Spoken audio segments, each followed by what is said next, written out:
Hi, I'm Lucy from Sew Essential, and today I'm sharing my latest make with you, which is the beautiful Vogue 2004 in our gorgeous Fabric Godmother fabric.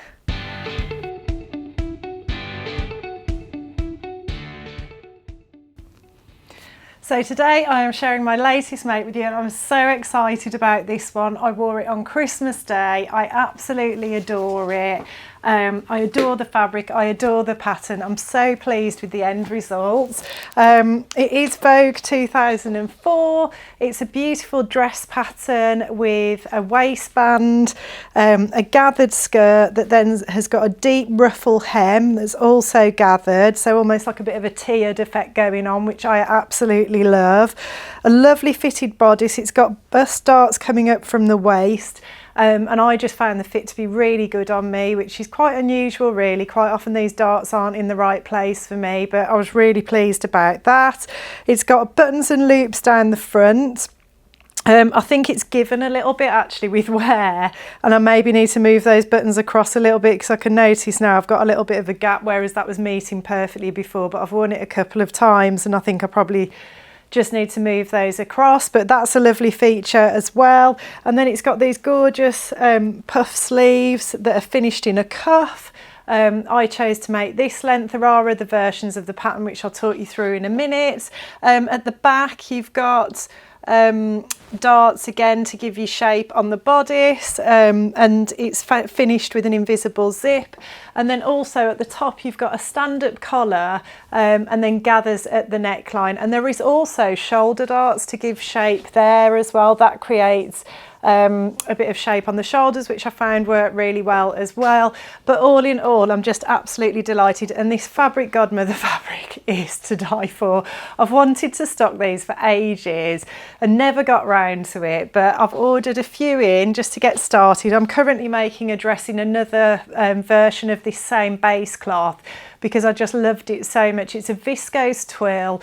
It's got the most gorgeous amount of drape and movement, but it's a lovely weight as well. It's quite a weighty viscose, so it's not a very flimsy viscose. I've also noticed it doesn't crease very much as well. It's just beautiful quality, and the prints are just fabulous, like right up my street. Lovely bold colours. So yeah, I'm absolutely delighted with this dress. I wore it for Christmas Day and also our work's Christmas party as well, so yeah, that just shows you how much I like it.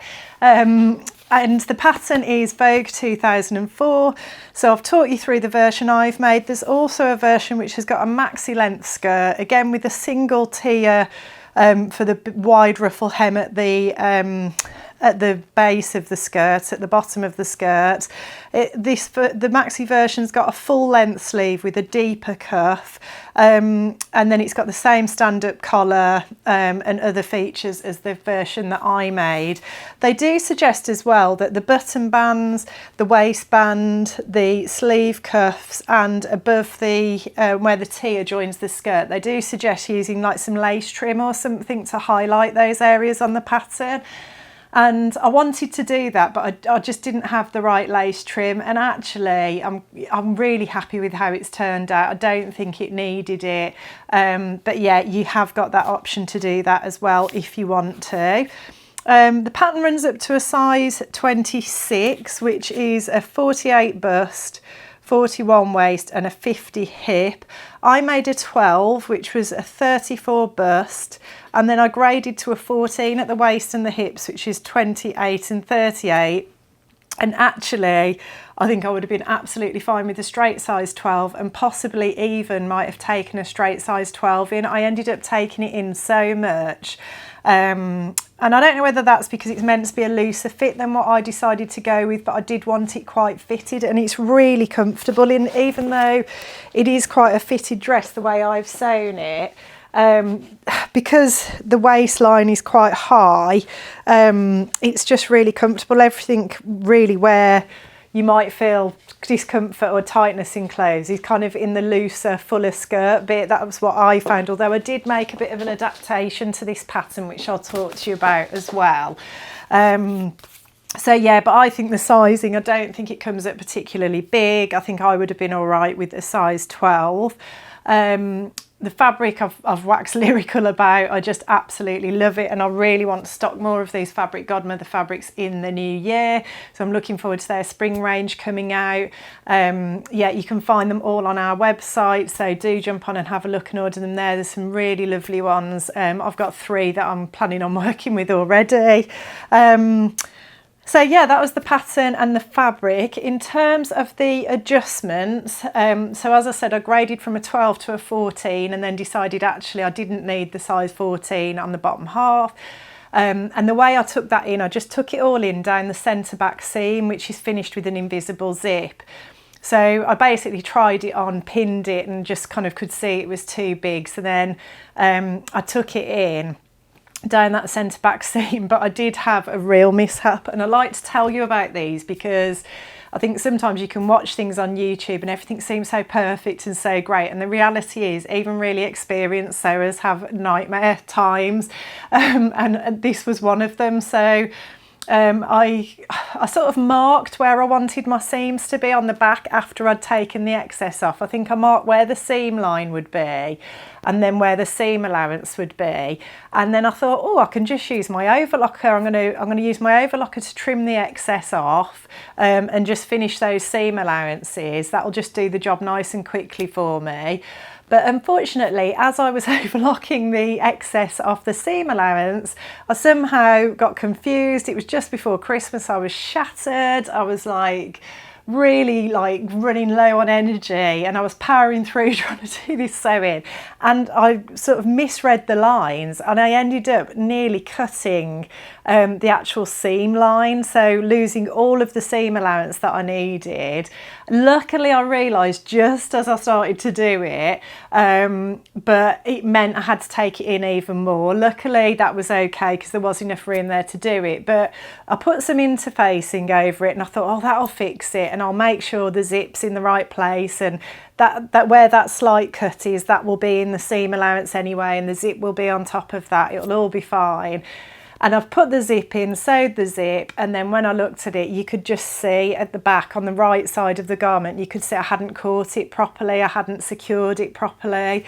Oh, and I was sort of, I think I did a bit of hand sewing. I was like, oh, can I bodge this? Can I fix this somehow? And then the next day I went to work, I came home and I thought, no, Lucy, you need to unpick that zip. You need to do it again. You need to make sure it's secure because you're making a beautiful dress. You're using beautiful fabric. And if you don't do that, when you wash it, you're gonna end up with a hole in the dress, and it's just, you can't fudge this. And I'm so glad I did, because actually when I unpicked it and redid it, I got a super neat finish on it. It is totally secure now. And it didn't take that long anyway. I think sometimes when I'm in the middle of a sewing session, I get an idea in my head of like how much I want to get done, and I almost end up like racing. I'm like, oh, I've got to get this, this and this done today. And sometimes I think that just puts me under unnecessary pressure. And then if I step away from it and come back to it when I'm not so tired, got a bit more energy, I've had a bit of a break from it, actually those tasks that you think seem like a mammoth task aren't that bad. So yeah, I don't know if you guys ever feel like that, but I like to share all these things because I think probably a lot of you do. So that was the big mishap that happened with this project. The other adaptation I made, I always do a high round back and forward shoulder adjustment, so I did that, but the other adaptation I made, the waistband was supposed to be quite a bit wider on this dress. So if you can see where my fingers are, it's quite narrow. The reason for that is I originally went with the waistband size as it was supposed to be, and I think the fabric dropped a bit and it just felt like the waist was far too low on it, and I thought, well, actually it's up to me how wide I want that waistband to be. I don't have to stick with that because I'd already lined the bodice. I couldn't sort of undo it all, so I just took some off. I can't remember how I did it, but I just basically made the waistband narrower, which then raised the waist and got it in the right place. And I was really pleased with how it turned out as well. I think it looks great. I'm really, really happy with it. Did just mention the lining as well. I forgot to mention that to you. I used our stretch lining on this dress. So the viscose that's the main body of the dress, is a woven fabric, but I used our stretch lining on the inside, and this is something I've done a lot. I've used it loads on my woven garments because it's more comfortable. It's not so super stretchy, it's quite it's fairly stable, but it works really, really well with the woven fabrics, and it just gives you a softer, smoother, more comfortable lining than if you were to use a woven lining. So that's my top tip from this dress, and I've done it on lots of other dresses. I'm going to pop links to the sewing pattern, the fabric. I'll put the lining fabric below as well. You can find them all on our website, so do jump on and you can purchase the pattern, you can purchase the fabric, all the different things on our website, so I'll do that for you. In terms of construction, I think, yeah, it was, you know, it was a time consuming make, because I looked at it, I thought, oh, that'd be really quick, I'll whip that up in no time. But actually, because I wanted to get the gathers really even on the tier, you've got your your button loops to make, you know, you've got cuffs and you've got gathering around the sleeves, you've got gathering at the neckline, then you've got the collar to make. It sort of was quite an involved make, I'd say. It wasn't difficult, but it just took longer. I sort of looked at it and thought, I'll whip that up in no time, and actually it was a bit more involved than I thought. But then I think that is what makes the dress so beautiful. I love a dress with lots of detail and lots of interesting little, you know, features on it. So well worth the time investment. Obviously, if I hadn't nearly chopped my seam allowances off the centre back seam, it would have been a lot quicker as well. So yeah, that's probably partly why I feel like it was more of an involved make as well, because actually if that had just gone right first time, yeah, it probably would have felt a lot quicker. But no, a really, really enjoyable pattern. Love the fabric. Cannot wait to wear it again. I think I might move these buttons across a little bit. As I say, I feel like there's a little gap there now. I need to have another look at that at home, probably, where I can see better. But yeah, really delighted with this dress. I know I will get so much wear out of it. And yeah, I'd really be up for making more of them, and I'm just so excited about these fabrics, and I can't wait to see the next dress, which I've nearly finished. I'm going to finish that this weekend, and I'll show you that review too. So don't forget, the links to the pattern, fabric, everything is in the description. You can visit our website there. You can also sign up for our weekly newsletter for a healthy dose of sewing inspiration straight to your inbox every week. If you like what you see today, please like and subscribe, and I'll look forward to seeing you next time.